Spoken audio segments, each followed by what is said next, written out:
Salam damai sejahtera, saudara-saudariku terkasih dalam Kristus Yesus. Kembali kita hadir dalam pertemuan kedua bulan keluarga tahun 2022 ini untuk menyapa seluruh keluarga di Keuskupan Agung Jakarta dengan tema besar Kita Bersama Sejahtera. Sekarang mari kita bahas bersama tema pertemuan minggu kedua ini, di mana kita memiliki tema Kita Adalah Saudara. Dalam Kamus Lengkap Bahasa Indonesia mendefinisikan saudara sebagai orang yang bertalian keluarga, hubungan darah, family, atau orang yang segolongan, seperti kawan atau teman.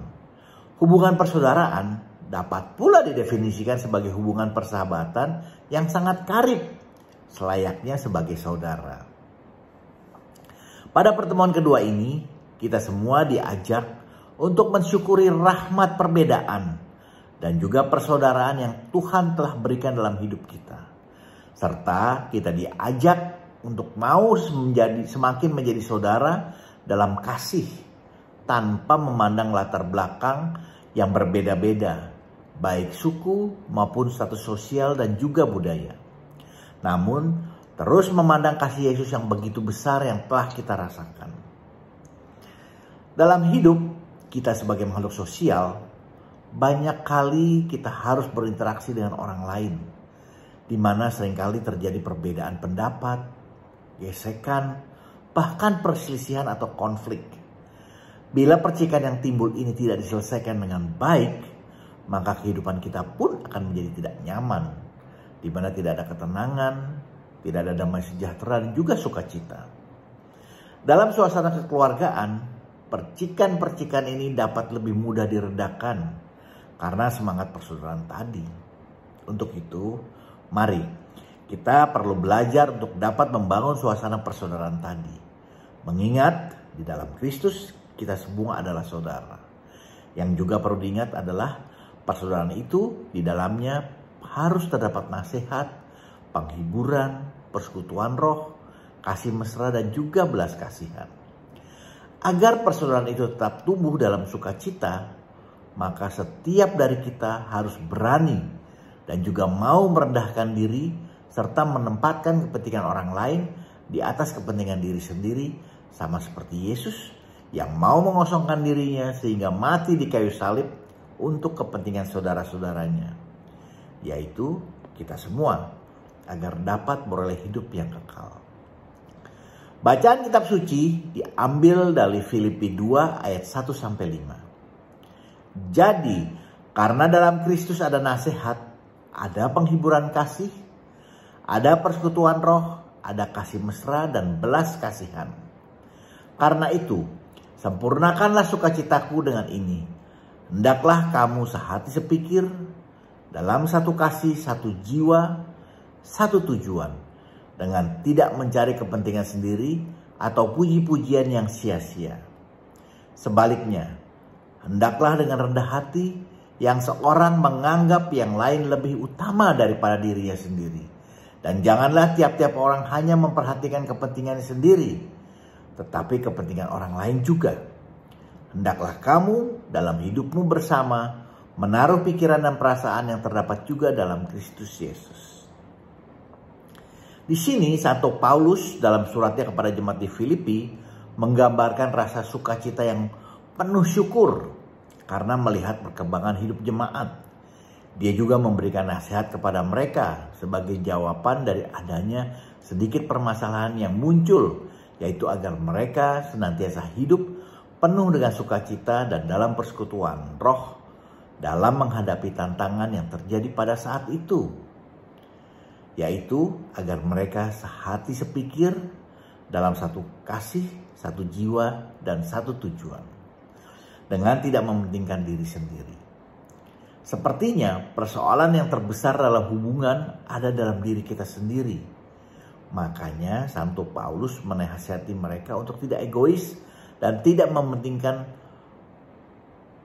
dengan lebih mementingkan persaudaraan, agar rasa sukacita dan persekutuan dalam roh itu menjadi semakin sempurna.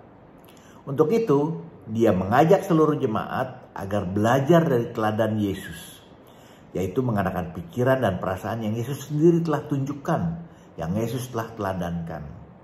Seperti juga dikatakan pada ayat 5, hendaklah kamu dalam hidupmu bersama menaruh pikiran dan perasaan yang terdapat juga dalam Kristus Yesus.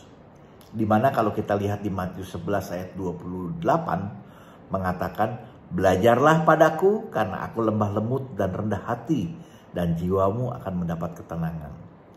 Jadi pikiran dan perasaan yang dimaksudkan oleh Santo Paulus dalam ayat 5 tadi adalah sikap lemah lembut dan rendah hati yang tentu baru terjadi bila kita memiliki kasih dan juga kita hidup dalam kasih Tuhan, dengan menganggap orang lain lebih utama dari diri kita sendiri dan lebih mementingkan dan memperhatikan kepentingan orang lain. Bersedia melayani dengan sepenuh hati dan juga dalam kasih. Kan kalau kita melayani, artinya orang yang kita layani itu lebih kita pentingkan dan lebih kita perhatikan. Kita dipanggil sebagai saudara dalam Kristus. Seruan Rasul Paulus kepada jemaat di Filipi ini mengatakan dengan berada dalam Kristus, yang dapat diartikan juga sebagai suatu persatuan dengan Kristus, yang adalah realitas dasar keselamatan, maka kita akan beroleh sukacita dan juga kita akan diselamatkan. Dengan percaya, artinya kita hidup dalam Kristus, sehingga berada dalam hubungan pribadi yang intim dengan Kristus, Yesus Sang Juru Selamat.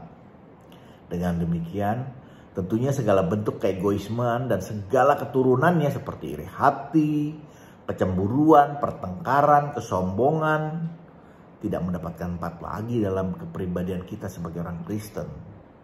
Karena semua itu bukanlah kepribadian yang telah diteladani oleh Yesus. Kadang kita tanpa sadar malah memunculkan sifat-sifat egoisme dan selfish kita.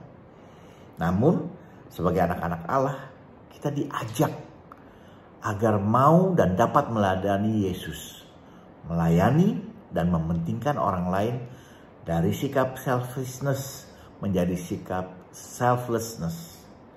Karena hidup dalam Yesus, yang Paulus katakan juga akan memiliki 4 hal, yaitu nasihat, penghiburan kasih, persatuan roh, serta kasih mesra dan belas kasihan. Jadi kita bukan hanya perlu menghindari sifat iri dan suka bertengkar dan berselisih, tapi juga harus rendah hati. Mengingat kualitas pribadi dan kerendahan hati adalah ciri khas yang Yesus Kristus, Tuhan kita, serta murid-muridnya sejati yang menunjukkan. Untuk itu, agar kita bisa beroleh itu semua, kita perlu untuk hidup dalam kesatuan dengan Yesus. Bersatu artinya hidup dalam firman-Nya, mengikuti langkahnya, teladannya, sepikiran dan seperasaan dengan Yesus. Yaitu dengan memiliki cara hidup dengan kerendahan hati.